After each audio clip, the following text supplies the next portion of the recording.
Bom dia, boa tarde, boa noite. Meu nome é Júlio Bem-vindo e esse é o segundo episódio do Bem-vindo Podcast. Hoje tenho a honra aqui desse dia de estar aqui com pessoas muito relevantes aqui no nosso escritório, profissionais ímpares que vêm se dedicando à causa dos professores aqui junto ao nosso escritório. Hoje nós vamos estar conhecendo um pouquinho de cada um deles e conhecer também as principais áreas do direito que eles vêm explorando, trabalhando aqui no escritório. E no dia de hoje aqui nós vamos estar conhecendo um pouquinho mais desse tema e desses profissionais. Vou começar aqui com a doutora Mônica. Doutora Mônica, se presente ali para essa câmera, fale um pouquinho para a gente aqui, por que você escolheu fazer o direito, por que advogar, o que te moveu a isso? Então, eu sou a Mônica Lira, eu fiz direito muito nova, através de um teste vocacional. Deu umas opções lá, que a minha primeira opção era fazer, teatro. Aí a segunda era direito e a terceira jornalismo. Então, como tinha a ver com comunicação e com humanas, né? Aí eu optei pelo direito.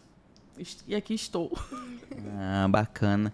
E você, Diego, por que você escolheu fazer o direito? Por que escolher seguir esse ramo aí da advocacia aí? Então, boa tarde, bom dia, boa noite a todos, primeiramente, né? Então, eu escolhi fazer direito, primeiramente, para poder ajudar na democracia do país, né? E achar as leis uma coisa bacana, coisa bonita de se ver e poder estar ajudando na aplicação delas aí no dia a dia, né? Perfeito. E você, doutora Beatriz, por que desse tema? Por que dessa profissão, essa carreira? Então, eu acho que desde criança eu sempre fui muito comunicativa. E os adultos que conviviam comigo sempre falavam: essa menina vai ser advogada, essa menina vai ser advogada. Porque eu era aquela criança que tentava resolver conflitos ali. Então, estava sempre ali no meio, tentando resolver. Então, todo mundo falava: ela vai ser advogada e vai ser professora. E aquilo, de alguma forma, foi me influenciando. E eu acabei, não sabia como eu ia chegar até a advocacia. Falavam também que eu tinha o dom de ensinar as pessoas e que eu seria professora. Eu sempre escutei isso. E, apesar de não saber como, eu consegui chegar lá sendo advogada e professora, e a gente segue nesse caminho. Bacana, bacana. Hoje, o nosso tema aqui, desse nosso segundo podcast, a gente está tentando fazer, vamos tentar direcionar ele para o direito dos professores, né? Os professores do ensino público, né? A gente vem observando durante muitos anos uma série de lutas por esses professores e tudo mais. E existem muitas desinformações, né, nesse mundo. Um colega tem um determinado direito, outro colega não tem aquele mesmo direito, mas eles entendem que fazem jus, né, entraram no concurso juntos, muitas vezes fizeram faculdade juntos, e durante a jornada profissional, acaba acontecendo algumas disparidades salariais, né? E com o objetivo de tentarmos talvez diminuir um pouco esse mito envolvido, né? A gente vai tentar trazer aqui, né, nesse dia, um debate, né, bem à vontade, né, sobre esse tema. Eu quero começar com você mesmo, doutora Beatriz. O que acontece? Eu tenho visto, né, aqui no nosso dia a dia, aqui no escritório, existem muitas demandas de muitos professores do ensino estadual, né, professores da rede pública estadual, do estado do Rio de Janeiro, e que se deparam com muitas reclamações referentes à não aplicação do interníveis, né, que eles chamam muito. É um nome reconhecido por todos, né? O interníveis tem direito, não tem direito, eu recebo, minha colega recebe, eu não recebo. Afinal de contas, o que é esse tal interníveis? A lei estadual, né, ela prevê um plano de carreira para os professores, de uma forma geral, que, de acordo com o tempo trabalhado, eles vão crescendo nessa carreira. Então, essa lei ela traz benefícios financeiros que devem ser aplicados ponto a ponto, de acordo com que esse profissional vai avançando nesses níveis. Então, a cada, assim, sendo prática, a cada mudança de nível, após cumprir um certo tempo de trabalho na rede estadual, o professor ele tem direito ao acréscimo de 12% em cima do seu vencimento base. Então, a cada mudança de nível, há esse aumento salarial de 12%. Entendeu? Então, os professores, eles têm essa dor, essa indignação por não ver um plano de carreira de tantos anos não ser aplicado até hoje. Então, é uma dor que a gente se solidariza e acaba trazendo essa tentativa de implementação, né, desse aumento devido, né? Perfeito. Então, os professores estaduais do estado do Rio de Janeiro fazem jus a aumentos periódicos de 12% nos seus ganhos salariais, sendo certo que a cada 5 anos, né, é o período que foi determinado na lei, está previsto nessa lei, ele tem esse aumento de 12% e que, infelizmente, o chefe do Poder Executivo ele não vem implementando isso de maneira uniforme para toda a carreira. Acaba que algumas pessoas conseguem receber isso e outras pessoas não recebem. Seria isso? Numa análise, são raríssimos os casos que a gente pega em que realmente esse interníveis é aplicado de forma correta. Assim, são diferenças salariais assim, absurdas que ultrapassam 50% de defasagem. Entendeu? Então, às vezes, um colega sabe que entraram junto no concurso. Aí chega para o colega e pergunta, tem a mesma carga horária? Quanto é que está seu vencimento base? Está esse. E o da outra pessoa completamente diferente. Então, a gente vê uma desproporcionalidade absurda. Absurda. Gente que faz todos os cálculos e vê na prática.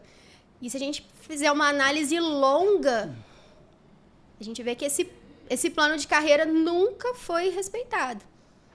Muito embora a data da lei seja 89, 90, alguma coisa assim do tipo. Não houve o respeito até hoje. Perfeito. Então, fica a dica aí para você que conhece algum professor da rede pública do estado do Rio de Janeiro, saiba que é possível lutar por esse direito a esse reajuste salarial e que, pelo período todo acumulado, o valor do aumento real ele pode chegar a 50% do valor que essa pessoa eventualmente tem direito. Então, numa conta muito rápida aqui, muito prática, o professor que ganha, em média, R$5.000, talvez por meio de uma decisão judicial, ele consegue fazer valer aquilo que está positivado na lei, ou seja, aquilo que está escrito na lei, fazendo com que o seu salário possa chegar a R$7.500, mas que infelizmente só é possível por meio de uma ação judicial, porque o chefe do Poder Executivo que deveria implementar isso para toda a carreira, ele acaba não fazendo. Infelizmente, são coisas do nosso país, né? Que infelizmente o direito que seria igualitário para todo mundo, a gente acaba tendo diferenças. Aqueles que resolvem correr atrás, eles conseguem ter isso respeitado, e outros que acabam deixando o tempo passar, acabam acumulando determinadas diferenças salariais. Muito interessante esse tema.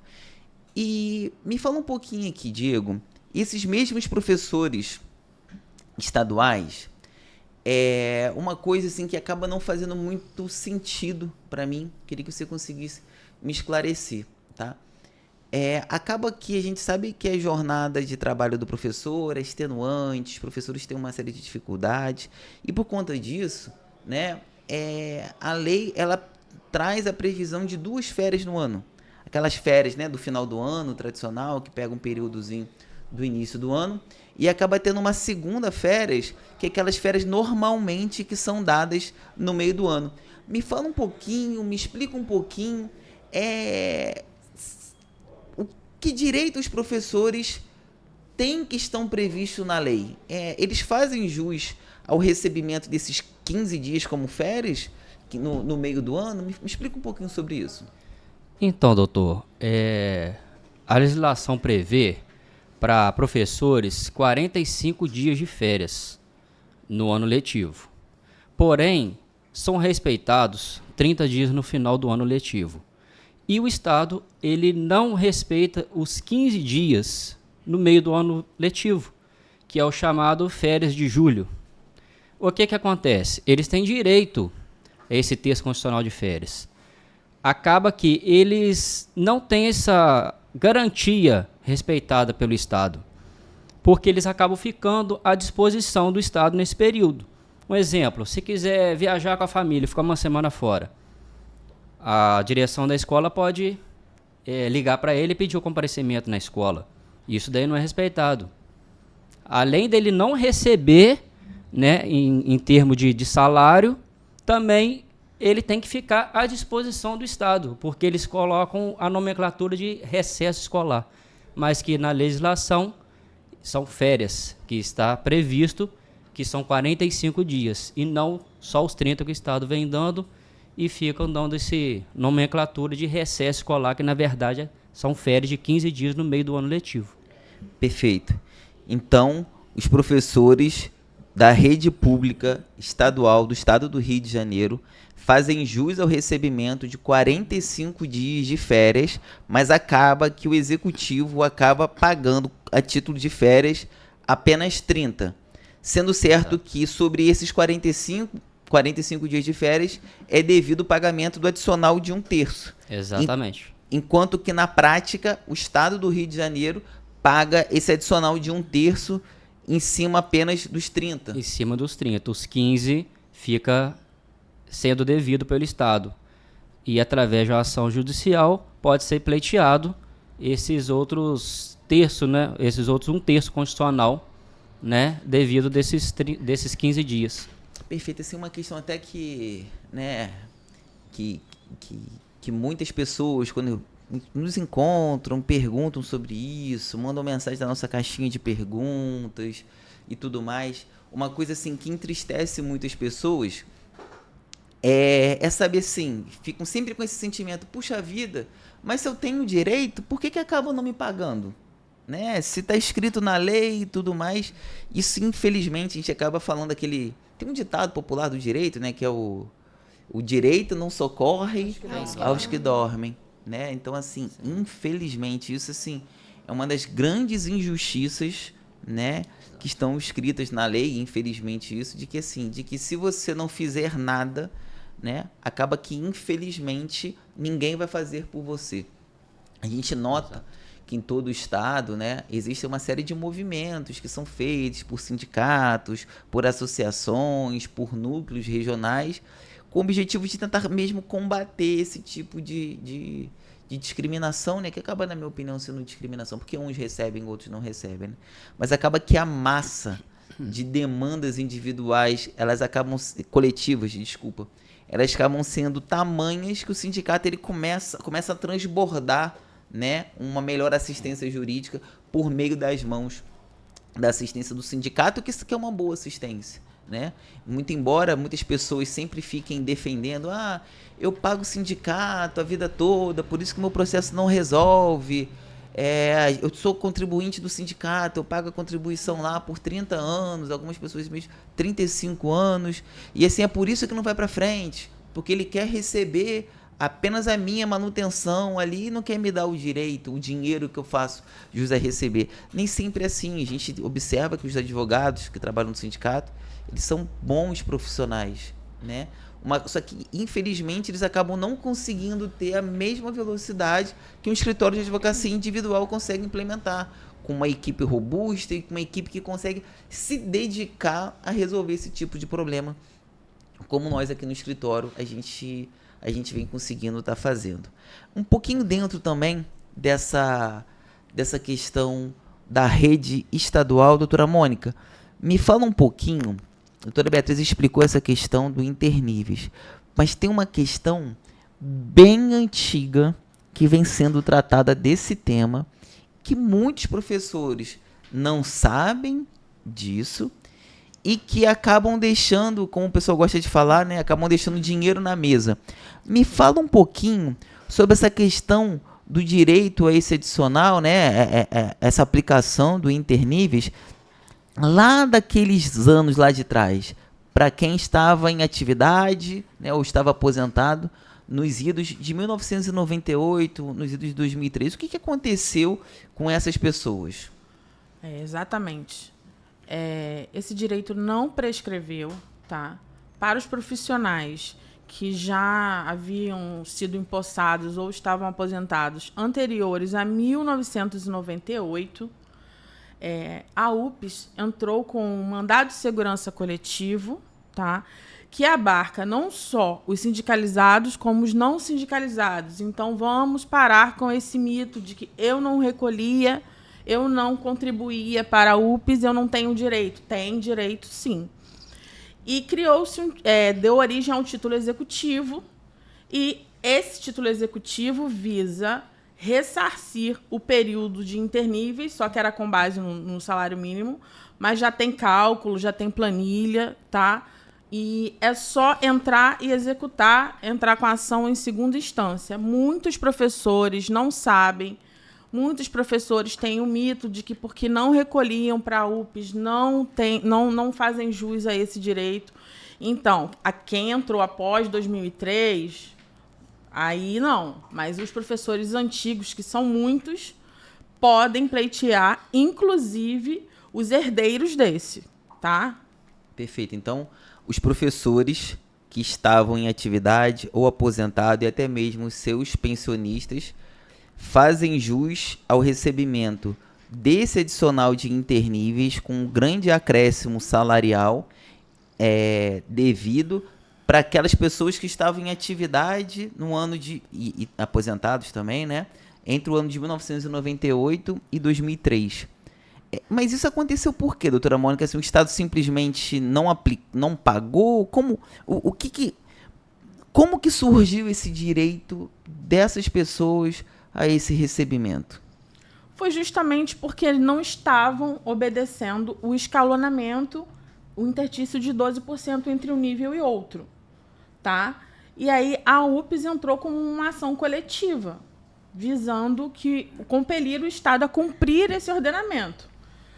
Porém, ficou restrito a esse período, 98 a 2003. Então, essa ação nada mais é do que uma ação de cumprimento de sentença. Tá? Além disso, como a doutora Beatriz bem explicou, o professor também tem o direito de entrar com a ação de interníveis visando também o ressarcimento dos últimos 5 anos. Então, um é cumprimento de sentença, porque já tem título executivo, tá? E o outro é o interníveis normal, que visa a aplicação do piso nacional no vencimento base, obedecendo o escalonamento do nível que o professor pertence. Tá? Se for nível 2, 12% sobre o nível 1. Nível 3, 12% sobre o nível 2. E assim vai. A cada nível, 12% a mais. Perfeito. Inclusive, a gente podia fazer uma coisa para as pessoas que estão nos assistindo aqui. Quem desejar receber a nossa planilhazinha que a gente tem aqui, que tem uma clareza maior, como que funciona a questão do escalonamento salarial e a atualização do ano em vigência, é só mandar para a gente aqui uma mensagem no nosso Instagram, bem-vindo advogados, e a gente pode estar compartilhando com você, sem um compromisso, essas informações para você poder de fato chegar à sua conclusão, se o seu ganho salarial está adequado ou não está adequado. Doutora Mônica, veja se é correto então afirmar: os professores que estavam aposentados, seus pensionistas também, seus dependentes, e os professores que estavam em atividade no ano de 1998 até o ano de 2003, têm direito ao recebimento de 2 ações de interníveis. Uma relacionada a esse período de 5 anos e a uma nova ação daqui para frente. Seria exatamente isso? Sim. Corretamente. além dos últimos 60 meses, a partir do momento em que interpõe da entrada na ação judicial visando a correta aplicação do piso nacional, obedecendo ao escalonamento do nível que o servidor ou o instituidor da pensão fazia parte, também tem direito a pleitear a ação de cumprimento, que ainda não prescreveu o direito, ainda está tramitando. Então, portanto, em que pese esse título executivo ter sido originário há mais de 10 anos, ele ainda está em trâmite judicial. Então, as pessoas estão dando entrada no cumprimento de sentença, os juízes já estão homologando os cálculos, e essa ação, inclusive ela é impetrada em segunda instância, E está sendo, assim, absurdo o número de professores que sequer sabiam que tem esse direito.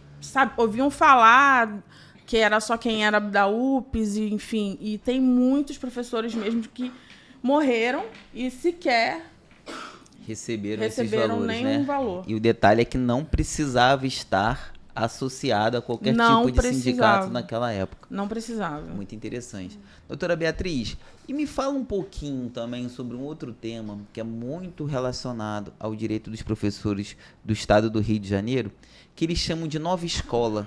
O que é isso? Que direito é esse que as pessoas falam? Eu recebo nova escola. Eu não recebo nova escola.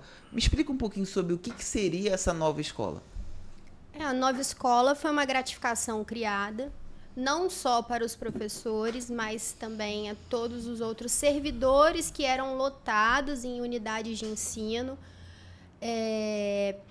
E, assim, basicamente, ano a ano, o Estado ele tinha que fazer uma avaliação de desempenho de cada unidade escolar. E essa unidade escolar, ela acabava tendo uma nota de 1 a 5. Então, se uma escola fosse avaliada com nota 1, os funcionários ali receberiam uma gratificação em determinado valor. Nível 2, outro valor. Nível máximo seria o nível 5. No ano de 2002, o Estado ele não fez essa avaliação de desempenho nas escolas. E como é que funcionava? A avaliação era feita num ano para que a gratificação fosse paga no ano seguinte. Então, em 2002, não foi feita essa avaliação. E em 2003, não foi paga essa gratificação. Então, o CEP, entrou com uma ação coletiva para poder pleitear a gratificação que deixou de ser paga no ano de 2002. Como a doutora Mônica falou, muito embora muitos profissionais ainda pensem que, apesar de não ser sindicalizado, não teria direito, a essa gratificação, é um mito, que ainda se espalha, a gente se depara com isso quase que diariamente. E como essa ação coletiva ela ainda está em andamento, em que sentido? O direito já foi garantido. Mas, por ser uma ação coletiva, que até o doutor Júlio tratou, como que, às vezes, a ação ela acaba fugindo da mão do sindicato, essa ação ela acaba demorando um pouco mais, porque, imagine só, já se tem o mito de que o judiciário demora. Imagine uma ação com 20 mil autores, 20 mil professores sendo direcionados ali. São 20 mil cálculos que têm que ser apresentados. Então, o que não faz esse direito estar prescrito até hoje é porque ainda não se teve uma conclusão em relação aos cálculos de todos os professores. Então, enquanto na ação coletiva não tiver um parecer final sobre todos aqueles professores, ainda há tempo de pleitear. Então, o benefício da ação individual, muito embora você já esteja representado na ação coletiva por um órgão maior, não te tira o direito de receber esses valores individualmente numa outra ação. Você tem direito a fazer esse procedimento de cumprimento individual, e sem esbarrar em qualquer empecilho de prescrição, mesmo que você não tenha nem sido mencionado na ação coletiva anteriormente, entendeu? Perfeito. Então, fica uma dica muito importante. Se você conhece um professor da rede pública do estado do Rio de Janeiro, saiba que você pode estar ajudando essa pessoa no sentido de garantir a ela o pagamento de um valor que era para ter sido conferido no ano de 2002, relacionado à nova escola, e você tem direito, né, essa pessoa que eventualmente você tá mencionando, encaminhando esse vídeo, esse corte, essa pessoa ela pode necessariamente promover uma ação judicial sem mesmo esperar a conclusão da ação do sindicato. A lei hoje garante, ela faculta que todos os direitos reconhecidos coletivamente numa ação do sindicato é possível por meio de uma ação judicial individual, autônoma, por um advogado particular. Você pode conquistar e fazer jus ao recebimento desse valor. Infelizmente, somente com uma ação judicial. Muito embora tenha sido ganha essa ação, muito embora ela tenha validade para todos, infelizmente, só por meio de uma ação da justiça que é possível, de fato, receber esse direito, né? Mais uma dessas questões que a gente fala muito assim, né? Muitas pessoas falam, né? O Brasil não é para amadores, né? Acaba que decisões coletivas, nem mesmo elas conseguem ser implementadas aqui no nosso país. O que muitos não sabem também, Júlio, só complementando, é que os professores que também já tinham se aposentado nessa época, anteriormente, também têm o direito ao recebimento da nova escola, entendeu? Só que essa ação ainda é mais ampla porque eles nunca receberam. Então, ao invés da cobrança relativa apenas ao ano de 2002, esse profissional que foi aposentado antes de 2003 tem direito a receber todo esse período de gratificação, em razão, né, de um princípio, um direito que existe no nosso ordenamento, que chama princípio da paridade, né?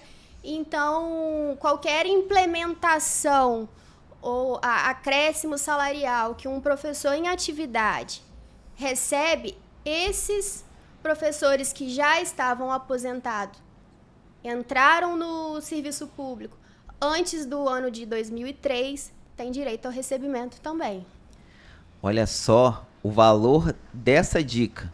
Você que conhece um professor aposentado da rede pública do estado do Rio de Janeiro, que eventualmente tenha se aposentado a partir do ano de 2003 ou antes do ano de 2003, comenta com ele, encaminha esse vídeo, comenta com ele que possivelmente ele faz jus ao recebimento de um valor que talvez pode ultrapassar 30 mil reais. Será que esses 30 mil reais não poderia estar ajudando ele numa viagem, honrar um compromisso financeiro lá atrás assumido? Infelizmente, esse acaba sendo mais um exemplo de que nós falamos de deixar dinheiro na mesa. A gente tem notado que muitos professores acabam simplesmente deixando de lado eventuais direitos que outras gerações, outros colegas promoveram manifestações, fizeram greves, lutaram verdadeiramente para poder conquistar determinado direito e que infelizmente acaba sendo deixado de lado no sentido de gerar um esquecimento e acabam que essas pessoas acabam infelizmente nem mesmo recebendo em vida, mas seus herdeiros fazem jus ao recebimento. Essa dica vale ouro. Muito interessante. Doutor Diego, eu quero mudar um pouquinho aqui, né, e tirar uma dúvida com você. A gente está falando muito do estado do Rio de Janeiro e você explicou na questão das férias. Me fala um pouquinho a respeito das férias dos professores do estado de Minas Gerais. Os professores do estado de Minas Gerais, afinal de contas, tem quantos dias de férias no ano? Então, doutor Júlio, um pouco diferente do estado do Rio de Janeiro, que dá o direito a 45 dias de férias, o Estatuto do Estado de Minas Gerais tem um artigo ali falando exatamente para os professores, que são 60 dias de férias. não fala exatamente como que é dividido esses 60 dias de férias. Se são 30 dias no meio do ano letivo e 30 dias no final. Mas o direito deles são 60 dias. E eles não recebem o terço constitucional, que é previsto em lei, em cima de 30 dias. O Estado paga apenas em cima de 30, não em cima dos 60. Então, 30 dias de férias fica a desejar pelo Estado de Minas Gerais. Perfeito.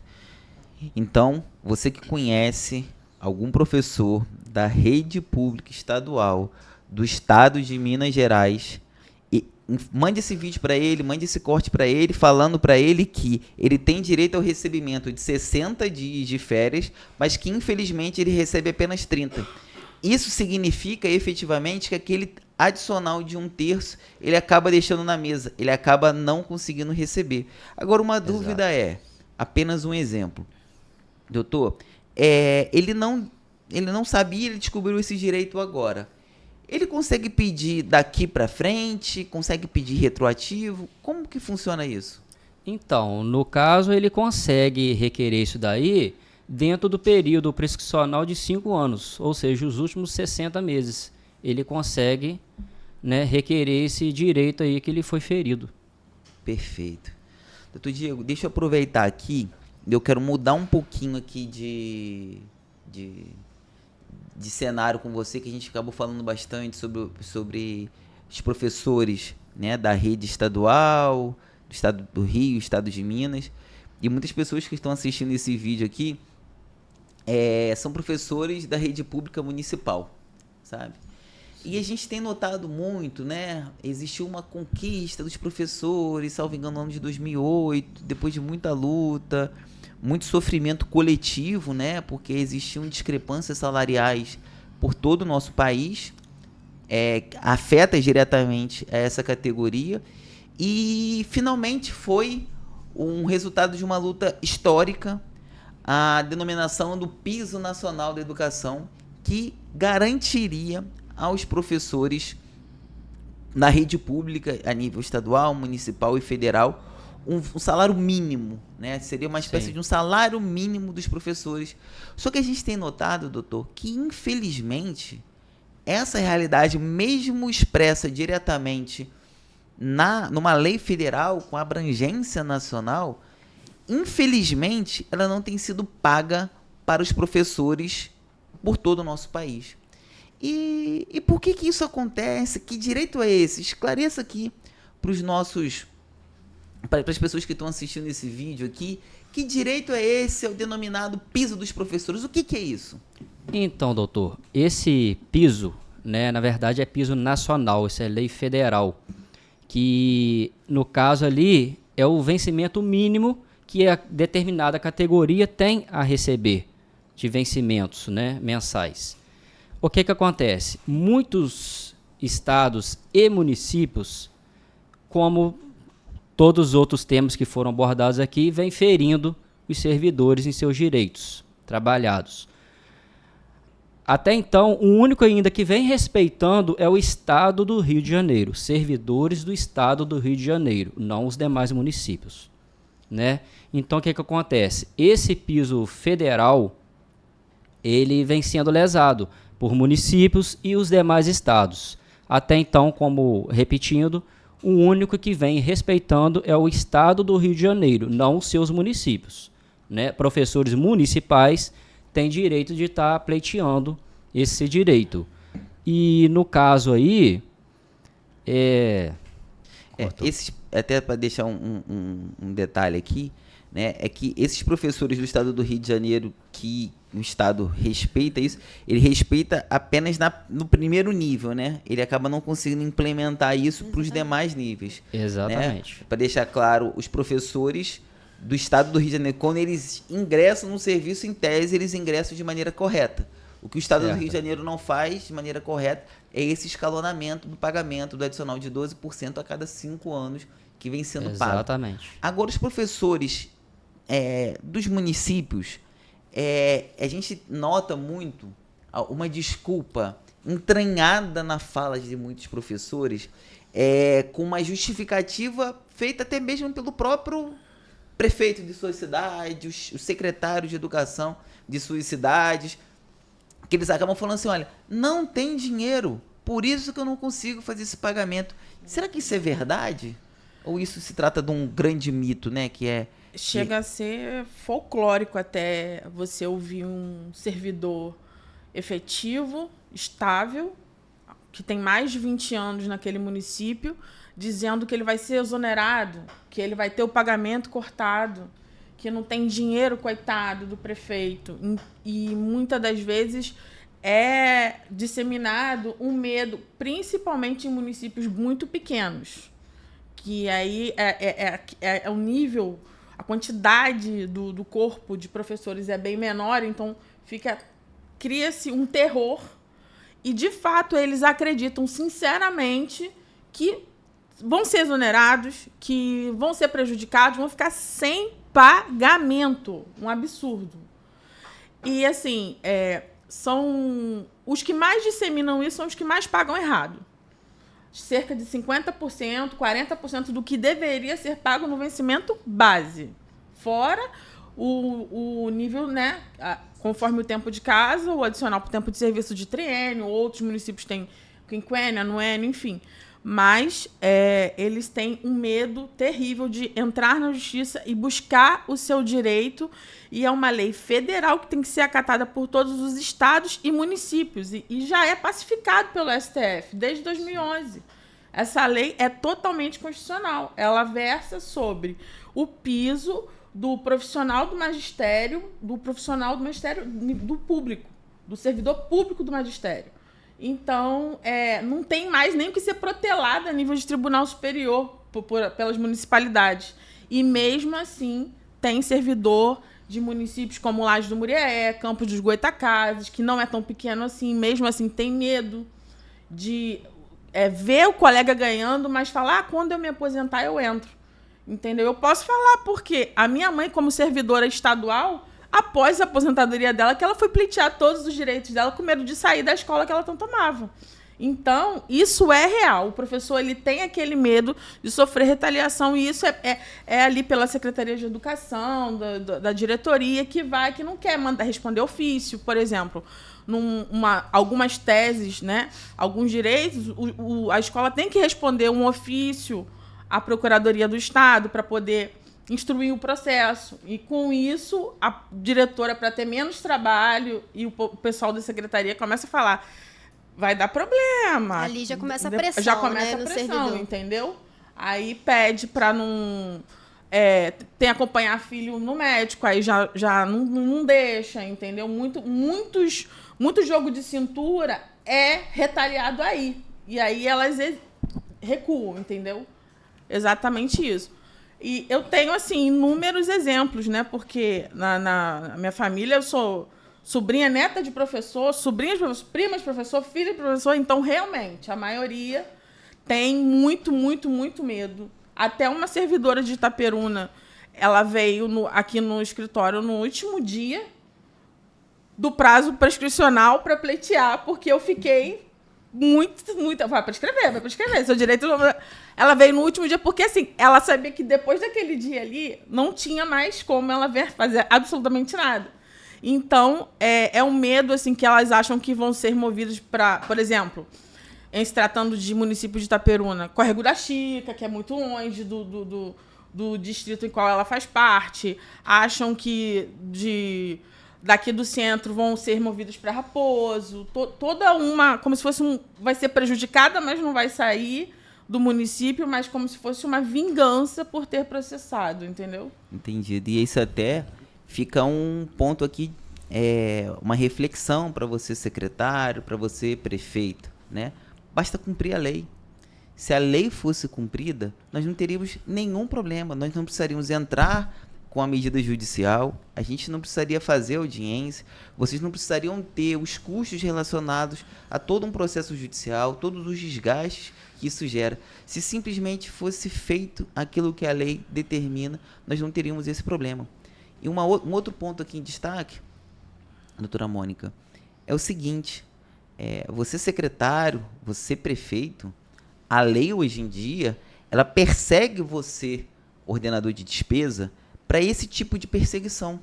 Nós temos inúmeros casos aqui no escritório, não direcionado a professores. Nós já tivemos aqui no escritório inúmeros casos judiciais de policiais militares, né, no estado do Rio de Janeiro que, entre aspas, ganharam um castigo geográfico, assim como foi determinado na lei, e nós conseguimos reverter 100% desses castigos geográficos sob a justificativa de perseguição. A gente consegue apresentar o contexto com que isso aconteceu. E o que é melhor? O tempo, nada melhor do que o tempo na justiça. O tempo passou, nós vencemos todas essas ações e todos esses ordenadores de despesas responsáveis por esses castigos geográficos estão pagando do seu próprio bolso esse tipo de perseguição com o servidor público. E isso aqui é um tipo de coisa que a gente não admite. Então você, professor de um município pequeno, lute pelo seu direito. Não é possível hoje em dia você sofrer qualquer tipo de retaliação por parte do diretor da escola, por parte do prefeito, por parte do secretário, sob argumento de que você está com uma medida judicial, com uma ação judicial, lutando por aquilo que é seu direito. Porque existe um princípio constitucional de que o acesso ao poder judiciário ele é direito de todos. E se eventualmente esse direito ele for retirado seu, essa pessoa que assim o fez, no sentido de uma perseguição, isso é reconhecido na justiça como perseguição, hoje em dia ela responde criminalmente por isso e ela é obrigada a ressarcir aos cofres públicos todas as despesas eventualmente geradas nesse sentido. Quero te posicionar também, doutora Mônica, né, um pouco dentro da sua fala aqui também, que eu achei muito interessante, aos professores, né, de cidades pequenas, como Itaperuna, como Laje do Muriaé, como Miracema, como Campos de Goytacazes e muitos outros. Volta Redonda, eu poderia ficar aqui. São 92 municípios no estado do Rio de Janeiro e nós temos mapeado todos os 92 municípios do estado do Rio de Janeiro. Nós encontramos inúmeras irregularidades a respeito do pagamento dos professores da rede municipal.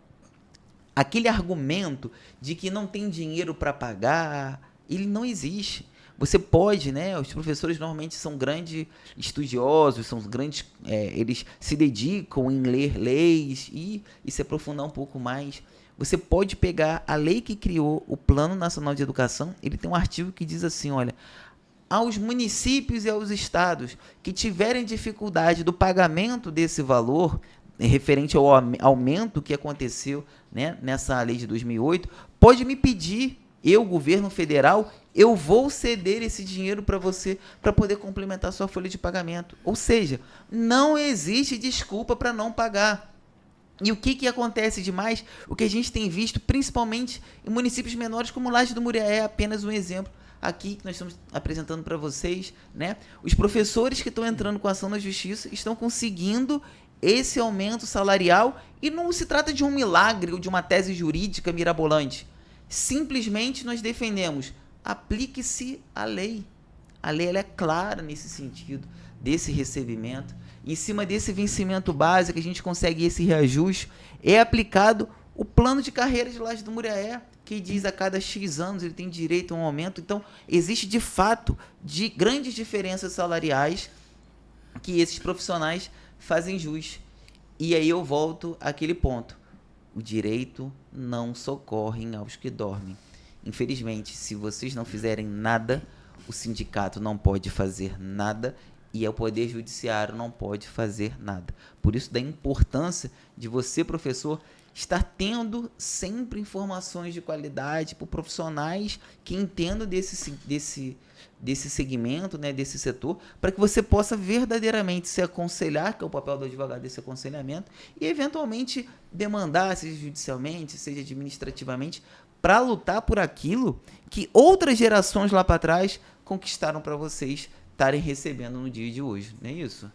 Correto. Inclusive, tem que chamar a atenção, porque alguns servidores, ingenuamente, quando vão pleitear, reclamar na Secretaria de Educação do seu município, eles falam assim, o piso nacional está 4.580 em 2024. Vê aí se você não ganha mais do que isso. Aí a pessoa olha o bruto e ganha 4.600 e pouco. E volta para casa dizendo que passou vergonha na frente do secretário de Educação, sendo que não é isso. É no vencimento base. Se você tem um acréscimo de triênio, tem 3 triênios, 2, mais alguma incorporação, é além, aquilo é um plus, entendeu? Então, muitos servidores de Lajes do Muriaé negam que falam que não está errado. Falam, não, eu recebo o piso. Recebo o piso aqui, meu bruto. Não, agora a gente não recebia. Não, a gente não recebia, não, mas agora deu aumento. Agora, se deu aumento, o que ficou para trás não vai ser pago. Tem que demandar judicialmente quem quiser reivindicar o seu direito. Porque prescreve em 5 anos. Você tem os últimos 60 meses para cobrar. Então, se mês que vem você passar a receber no vencimento base, não é o valor bruto do seu pagamento, não. Mesmo assim, tem o direito de pleitear judicialmente o ressarcimento pelo que foi pago a menor do seu pagamento. Perfeito. Inclusive, nós temos aqui no nosso escritório, a gente está compartilhando com algumas pessoas, nós soltamos uma espécie de um e-book, né? É um material que nós criamos aqui, onde a gente consegue explicar de maneira bem didática como você professor, como você pode verificar se de fato o valor que você recebe a título de salário está correto. Afinal de contas, esse piso salarial, a gente vai esclarecer isso. Esse piso salarial, ele incide onde? Qual que é o valor? Qual que é a base? Ele tem reflexo? Ele não tem reflexo? Nós criamos um passo a passo. A gente vai estar compartilhando no nosso Instagram.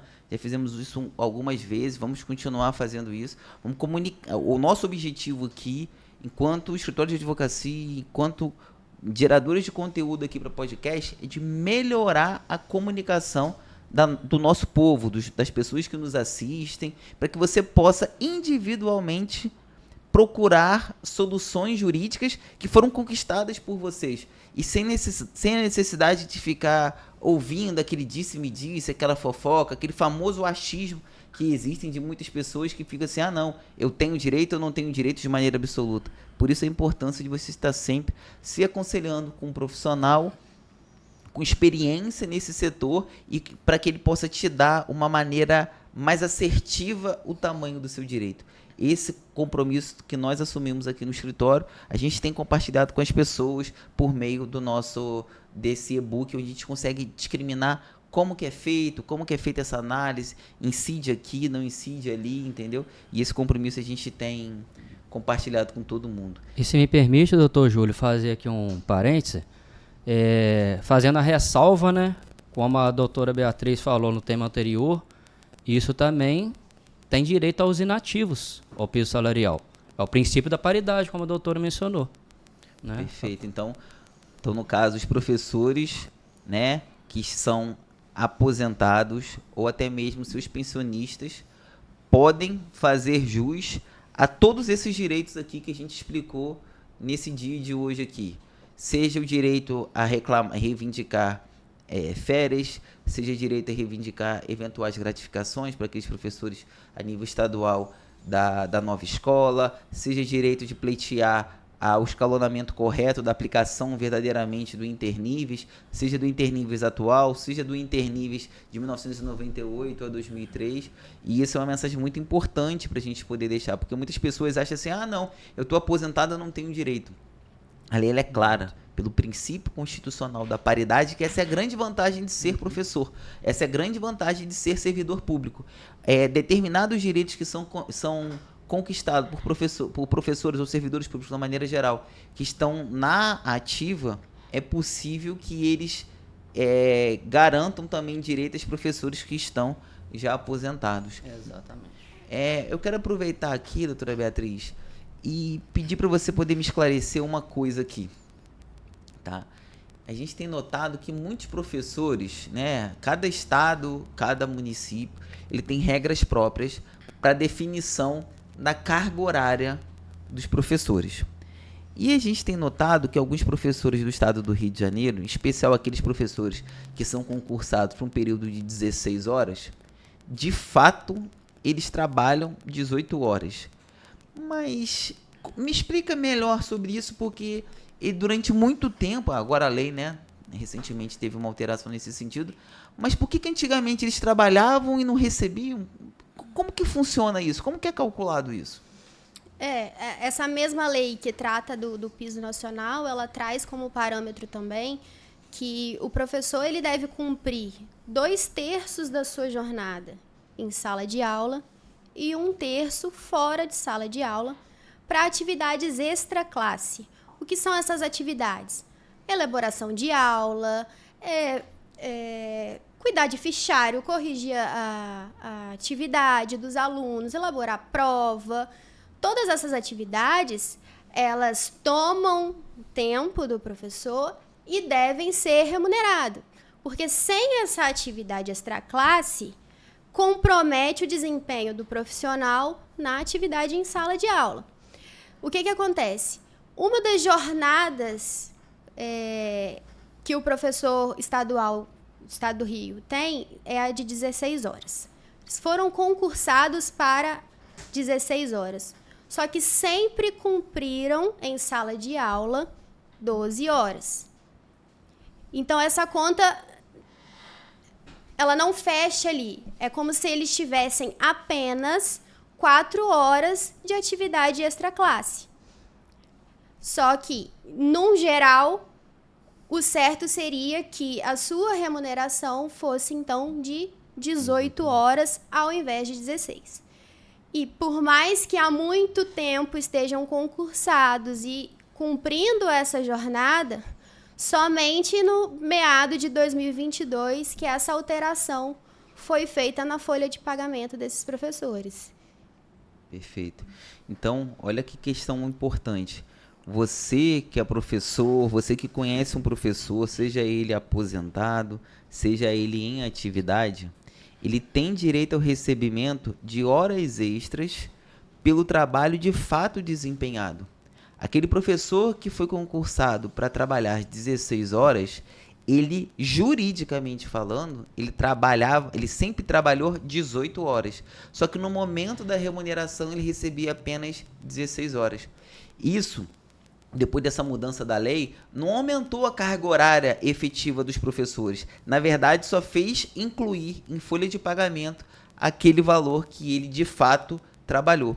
E nesse sentido, como nós estamos gravando esse vídeo no ano de 2024, é possível você recuperar os últimos 5 anos, sendo certo que 2024 tem sido pago, o ano de 2023 tem sido pago. Mas o período anterior é possível, por meio de uma ação judicial, você recuperar todo esse valor, todas essas horas extras efetivamente que você efetivamente trabalhou. Eu quero até aproveitar esse ponto aqui e falar com a doutora Mônica. É o seguinte, doutora, me explica um pouquinho, porque a gente vê muito lá assim, o piso salarial dos professores é de R$ 4.500 e poucos para o ano de 2024. Mas uma questão que para mim é importante, e é importante a gente deixar claro aqui para os nossos amigos, professores que estão assistindo esse vídeo, por que tem professores que ganham menos do que isso? Por que o piso salarial ele é efetivamente pago numa proporcionalidade menor para professores, por exemplo, do estado do Rio de Janeiro, que trabalham 18 horas? Sim, porque o piso nacional, o valor de 4.580, ele equivale a uma jornada de 40 horas, tá? Então, se o professor tem uma carga horária de 22 horas e meia, de 18, de 30 horas, ele vai receber o piso nacional, sim, porém, proporcionalmente aplicado à sua jornada efetiva de trabalho. Perfeito. E me explica uma coisa aqui também, que eu vou ser muito franco com vocês, sabe? É uma das maiores dores que eu observo que os professores sofrem. O que é esse tal 1/3 de planejamento? Vamos tentar gerar uma luz para os professores aqui. Como que você calcula isso? Como que o Poder Judiciário interpreta essa questão desse 1/3 de planejamento? Olha, primeiramente, para explicar para o servidor que ele não recebe correto, eu faço um cálculo redondo como se fosse 30 horas. Para ficar fácil a matemática. Ficar fácil a matemática. Aí, Só um detalhe, que nós somos advogados, advogados, e a gente não gosta muito de matemática. Isso aí. Mas quando fala que é para ganhar dinheiro, o advogado fica bem esperto. Mas explica um pouquinho.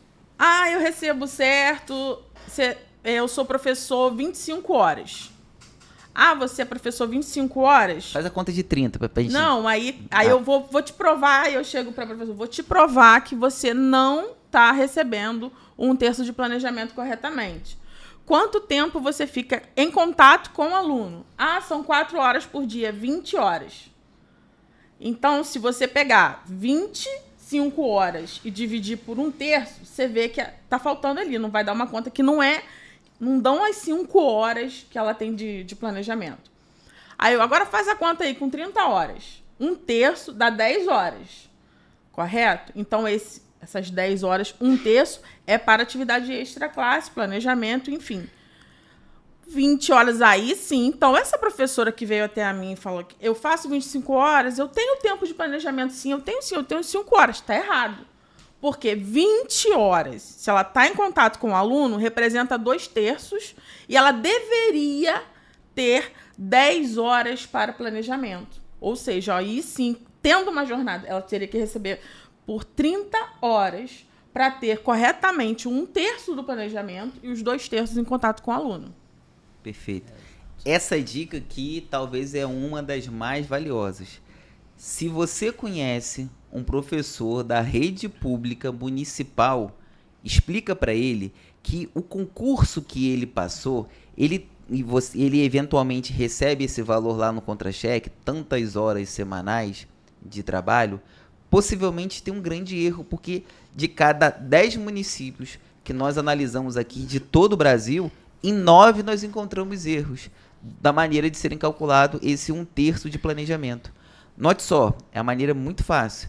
Você pega esse valor que está previsto no seu contra-cheque e você divide ele por 3. Assim que você descobrir esse número, esse 1/3 significa que é um cálculo presumido que o professor gasta para poder trabalhar em suas atividades, seja de correção de prova, elaboração de material e etc e tal. E 2/3 desse tempo ele é direcionado ao contato direto com os alunos. Se eventualmente você somar esse valor e der exatamente o valor que a quantidade de horas que está no seu contra-cheque, provavelmente está correto. Só que o que nós mais identificamos é de que quando você pega o valor, o tempo, a quantidade de tempo que o professor está em contato diretamente com os alunos, a gente não consegue chegar a conta nenhuma mágica para chegar à conclusão desse valor de 1/3, que é 1/3 de planejamento que ele faz jus. É muito importante deixar claro para todo mundo, né, que esse 1/3 é de planejamento, é o tempo mínimo dado por lei. Existem outros municípios que o tempo ele acaba sendo maior, acaba sendo uma exceção à regra, mas de fato é direito. A gente tem alguns municípios aqui em todo o nosso país, a gente tem observado isso no norte do país, principalmente, alguns municípios no Nordeste, que o tempo de planejamento ele é superior a 1/3. E acabam que, por via de consequência, esses municípios acabam sendo os municípios que têm tido as maiores melhorias de índices de avaliação, de educação e esse tipo de coisa, né? Fica até um alerta aqui para você, gestor, você prefeito, você secretário, você diretor, né? Começar a dar um pouco mais de atenção a isso. Por que não tentar melhorar essa quantidade de horas de planejamento de sala de aula aí no seu município, no seu estado, na sua região? Um detalhe assim sobre isso também que é importante a gente tratar é que esse 1/3 extra classe não necessariamente deve ser cumprido na unidade escolar, né? Muitas unidades eles obrigam o professor a permanecer na unidade, na sala dos professores, para elaborar a prova, para fazer todas essas atividades extras, mas para que isso seja cobrado efetivamente, a unidade escolar ela tem que dar uma série de uma estrutura muito Tem grande, né? propiciar um ambiente adequado. Para que ele permaneça também essas horas extra classe obrigatoriamente na escola. Então, tem uma série de requisitos e padrões para que o professor cumpra essa carga horária na escola também. Perfeito. Então, você que conhece um professor da rede pública, municipal, estadual, que eventualmente reclama da sua jornada de trabalho, né? Se de fato o tempo que você fica à disposição dentro da sala de aula, o tempo que você tem para poder fazer o seu terço de planejamento, não necessariamente esse terço de planejamento ele tem que ser cumprido dentro da unidade escolar.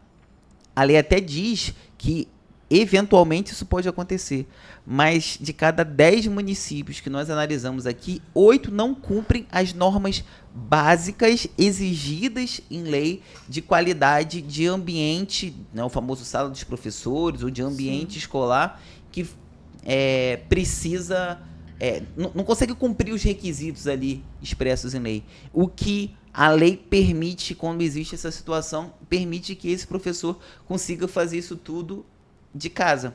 Então, de cada 10 municípios que nós analisamos aqui, 8 municípios não conseguem cumprir as normas básicas de segurança para que o professor cumpra seu terço de planejamento na sua unidade escolar, podendo cumprir isso tudo em sua residência. Não é isso? Exato. Perfeito, pessoal. A gente vem chegando aqui. Esse é o nosso primeiro programa criado aqui, pensado em você, professor.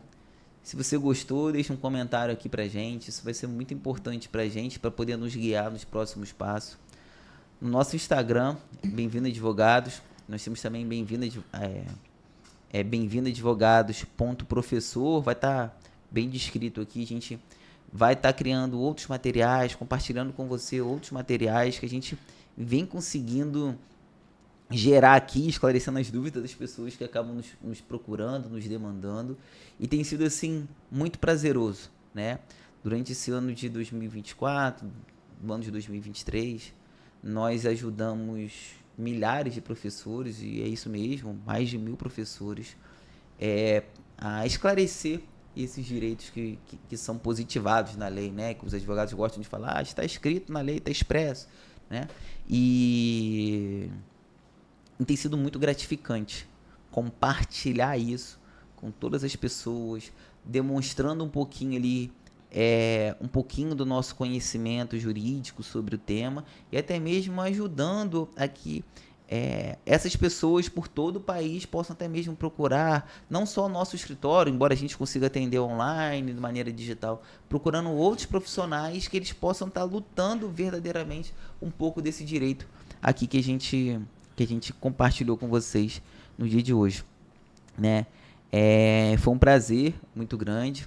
Vou deixar a palavra aqui para cada um de vocês, para poder se despedir aqui, né? Agradecer a companhia de vocês nesse dia, desse bate-papo nosso aqui, nosso segundo podcast. Tem sido um prazer muito grande da gente estar compartilhando isso. E vamos começar a esclarecer as dúvidas, né? Que eventualmente forem surgir nos comentários, vamos estar respondendo isso, e quem sabe marcar um segundo programa aqui, para a gente poder estar compartilhando mais um pouco dessas soluções. Se as pessoas quiserem conhecer vocês, saber um pouquinho mais de vocês, se vocês quiserem compartilhar as redes sociais de vocês, podem ficar muito à vontade, o próprio rede social do escritório aí, fique à vontade, é o momento da gente se despedir.